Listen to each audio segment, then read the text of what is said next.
Big story that we are tracking at this moment, ladies and gentlemen. FIR will be lodged against Delhi's Law Minister, Kapil Mishra. Now, the Rouse Avenue Court has ordered reinvestigation and FIR against Kapil Mishra in the 2020 Delhi riots case. The court has allowed applications seeking FIR against Delhi Law Minister. The court has said that the investigation against the BJP leader Kapil Mishra over his alleged involvement in the 2020 Delhi riots. Court said cognizable offence found against Mishra, and the court has ordered re-investigation. Meanwhile, Chief Metropolitan Magistrate Vaibhav Chaurasia said, based on the material presented by the Delhi police, his presence was in the area of Kardampuri, and a cognizable offence has been found, which should be investigated. Now, remember, Yamuna Vihar resident Mohammad Ilyas had requested to direct the registration of FIR against Kapil Mishra, who's now the law minister of Delhi, and has also, in fact, requested FIR against station in charge of the police station at that point of time, BJP MLA Mohan Singh Bisht and former BJP MLA Jagdish Pradhan and Satpal, along with other 5 people. Let me bring in my colleague Nupur Dogra, who's joining us with more details on this. Nupur, this is a very big development. The man responsible for upholding law and order in the national capital, the law minister, facing the wrath of the law now. Well, yes, in fact, this is a very big development. The Delhi Rouse Avenue Court has, in fact, allowed an FIR to be initiated against the law minister. And this in fact, this case dates back to Northeast Delhi riots of 2020. And the court, while allowing this application seeking an FIR against Kapil Mishra, has, in fact, said that they were, in fact, cognizable offence, and was the further investigation was warranted in this case. So, keeping in mind that the judge said that FIR shall be lodged against Mishra, and there should be a further investigation of his alleged role in the Delhi riots of Northeast Delhi in 2020. The court said that material put forth by prosecution revealed that Mishra was in fact present in the area in question, and all things were corroborating. So detailed order is still awaited in this case. However, what is coming out very big today is that the law minister of Delhi is will be facing this FIR now pertaining to the 2020 riots case of Delhi.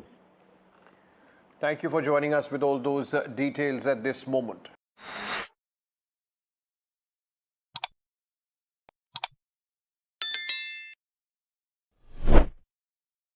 दोस्तों नमस्कार, Nexon news के खास bulletin में आपका स्वागत है। दोस्तों, आज हम राजनीति के बारे में बात करेंगे, लेकिन थोड़ा सा हटकर।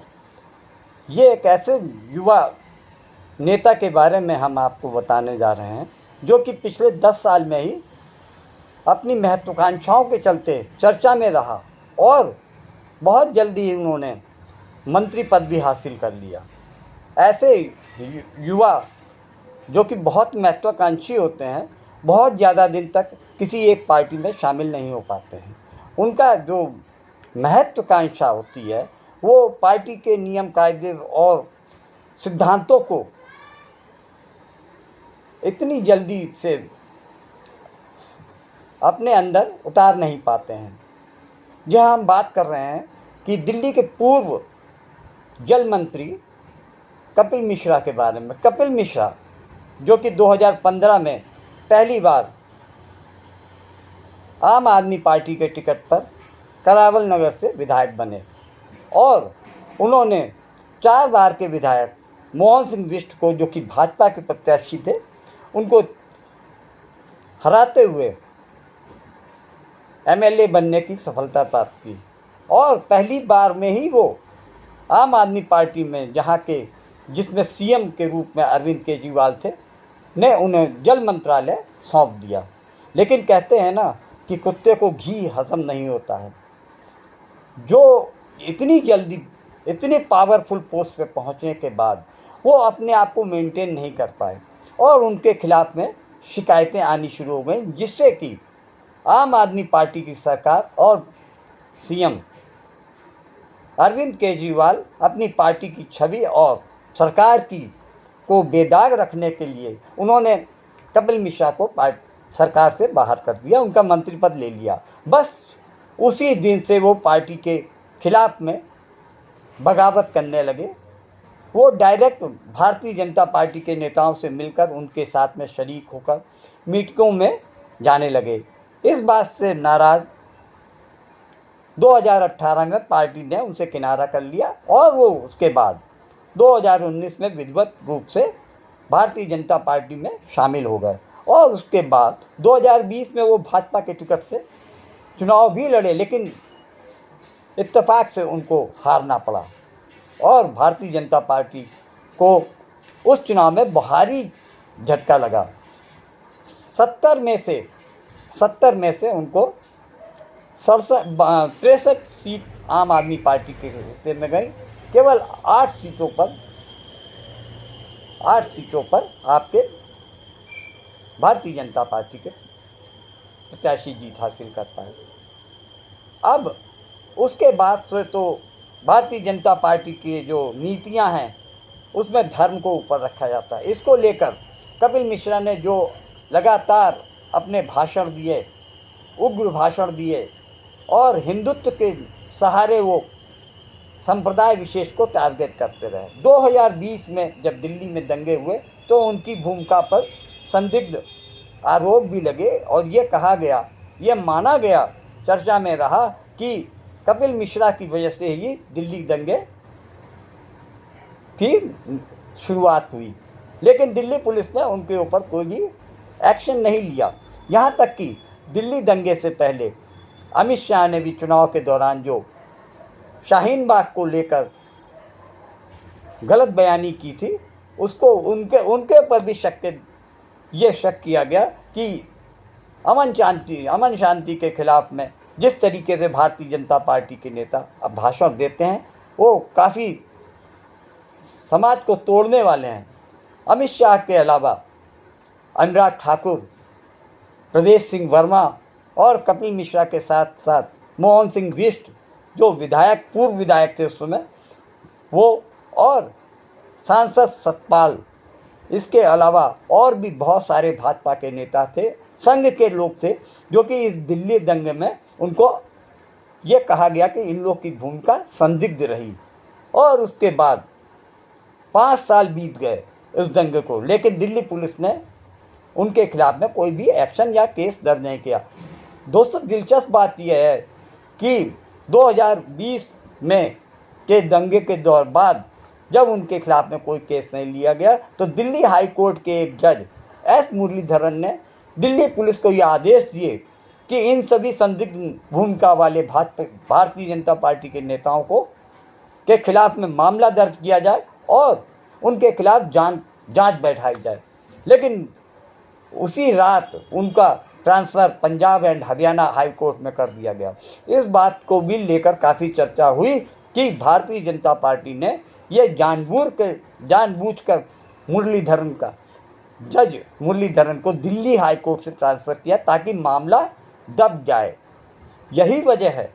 और 5 साल बाद 2025 में राउज एवेन्यू कोर्ट ने MLA बनकर और दिल्ली सरकार ने कानून मंत्री कपिल मिश्रा के खिलाफ में यह आदेश दिया है कि उनके खिलाफ में मामला दर्ज करके जांच की जाए। और ये दिल्ली सरकार के लिए एक बड़ा झटका है कि अभी 1 महीना पूरा हुआ नहीं कि दिल्ली सरकार के दिग्गज मंत्रालय के जो नेता हैं, जो मंत्री हैं, उन पर राउज एवेन्यू कोर्ट ने कहर ढा दिया है। वाई आई लव ऑड-इवन, क्योंकि इससे ट्रैफिक कम होता है, पॉल्यूशन कम होता है, टाइम बचता है और सबसे बड़ी बात, ऑड-इवन से मोदी जी के भक्तों को मिर्च बहुत लगती है। That's why I love odd-even. मैं मोदी को फेंकू बोलूंगा। मेरे को लगता है उस आदमी को मैं 1 बार नहीं 1000 बार कायर कहूंगा, कमजोर कहूंगा, नपुंसक कहूंगा। बीजेपी के खिलाफ अगर कोई एक आदमी खुलकर बोलता है आम आदमी पार्टी में तो उसका नाम कपिल मिश्रा है। कभी बीजेपी को ज्वाइन नहीं करूंगा। मैं मंत्री के रूप में अपने कर्तव्यों का श्रद्धापूर्वक और शुद्ध अंतःकरण से निर्वहन करूंगा तथा मैं भय या पक्षपात, अनुराग या द्वेष के बिना सभी प्रकार के लोगों के प्रति संविधान और विधि के अनुसार न्याय करूंगा। दिल्ली में आग लगी रहे, ये यही चाहते हैं, इसीलिए लिए इन्होंने रास्ते बंद किए, इसीलिए दंगे जैसा माहौल बना रहे हैं। हमारी तरफ से एक भी पत्थर नहीं चलाए। सीसीपी साहब हमारे सामने खड़े हैं। मैं आप सबके बिहाफ पे ये बात कह रहा हूँ, ट्रंप के जाने तक तो हम शांति से जा रहे हैं, लेकिन उसके बाद हम आपकी भी नहीं सुनेंगे अगर रास्ते खाली नहीं हुए तो। ठीक है, आज जब तक रास्ता खाली करवा रहे हैं, ट्रंप के जाने तक आप जाफराबाद और चांदबाग खाली करवा लीजिए, ऐसी आपसे विनती कर रहे हैं। उसके बाद हमें रोड पे आना पड़ेगा। ठीक है, भारत माता की जय, माता की जय। कि जिसने भी, चाहे वो किसी भी पार्टी का हो, चाहे वो कपिल मिश्रा हो, चाहे वो कोई भी हो, जिन्होंने भी प्रोवोक करने वाली स्पीचेस दी हैं, वो बिल्कुल एक्सेप्टेबल नहीं है। उनके अगेंस्ट भी एक्शन होना चाहिए। मैं कपिल मिश्रा ईश्वर की शपथ लेता हूं कि मैं विधि द्वारा स्थापित भारत के संविधान के प्रति सच्ची श्रद्धा और निष्ठा रखूंगा। पुलिस के हत्यारों को गोली मारो, पुलिस के हत्यारों को गोली मारो, जो हिंदू इनकी बात करेगा, वो हिंदू इनकी बात करेगा। मातरम मातरम वंदे मातरम। हमारा विधायक कैसा हो, हमारा विधायक कैसा हो, मातरम मातरम वंदे मातरम, मातरम मातरम वंदे मातरम। जय श्री राम, जय श्री राम, जय श्री राम, जय श्री राम। एक ही नारा, एक ही नाम, जय श्री राम, जय श्री राम। एक ही नारा, एक ही नाम, जय Shri. We are today with Mr. Kapil Mishra, a member of the BJP in Delhi. 1 साल हुआ है दिल्ली के दंगे को, 1 ईयर, और 1 साल पहले ये शहर जल रहा था। हमने आईबी ऑफिसर अंकित शर्मा जी को खोया है, कांस्टेबल रतन लाल जी को खोया है, दिलबर नेगी, विनोद कश्यप, दिनेश खटीक, ऐसे न जाने कितने लोगों को खोया है। इसमें इसी सवाल पे मैं आपको बस पूछना चाह रहा हूँ, क्योंकि आपने एक तरफ के लोग जो मरे थे उनका आपने ब्यौरा दिया अभी, मगर दूसरी तरफ के भी लोग जो मुसलमान समाज के लोग हैं उनके तो काफ़ी ज़्यादा मरे। जो 53 लोग जो मरे हैं उसमें से 40 के लगभग तो मुस्लिम ही हैं। मैं ये कह रहा हूँ, ट्रंप के जाने तक तो हम शांति से जा रहे हैं, लेकिन उसके बाद हम आपकी भी नहीं सुनेंगे अगर रास्ते खाली नहीं हुए। Just after this speech violence breaks out in north east Delhi and many people obviously call your speech provocative, and you know it. People called me terrorist, dangai, hatyara. Sir, 1 year later, sir, do you regret anything that you said in that speech, and do you take any responsibility for the violence that broke out? I am proud of what I did on 23rd of Feb, and if it happens like that again, I will do that again. आपने ये बोला कि Trump के रहने तक हम कुछ नहीं करेंगे, दिल्ली पुलिस के सामने बोला, मतलब आप क्या कहना चाह रहे हैं कि दिल्ली पुलिस के हाथों से लॉ एंड ऑर्डर छीनकर आप खुद मोबिलाइज करेंगे, ये कहना चाह रहे थे? तो अगर मतलब आप मान लीजिए ये आप नहीं कहते, ये मान लीजिए आप नहीं कहते और यही भाषण ताहिर हुसैन अगर देते तो उसका क्या रिएक्शन होता, और आप जो दे रहे हैं उसका क्या रिएक्शन? 19 दिसंबर को एक स्पीच दिया था जिसमें जंतर मंतर में, जिसमें आपने कहा था जामिया के गद्दारों को गोली मारो सालों को। मैंने स्पीच नहीं दिया था। स्पीच नहीं था, एक नारा था sir, I have it on my laptop. नारा है, सीपी में नारा लगाया जा रहा है। हाँ सर, आपने एक नारा दिया था। क्या नारा लगाया था मैंने? जामिया के गद्दारों को गोली मारो। जामिया नहीं बोला था सर, जामिया बोला था, मेरे पास वीडियो है। नहीं, देश के नारे में देश है। नहीं, मैं तो आपको अभी बोलो, आप अभी चलाइए मेरे को। सर बिल्कुल, मैं अगर उसमें जामिया है कि देश है, वो अभी भी चलाते हैं। अलीगढ़ भी है सर इसमें, और लोग बोल रहे होंगे, मैं क्या बोल रहा हूँ वो बोलो आप। सर मैं दिखा सकती हूँ आपको, सर ये है वीडियो।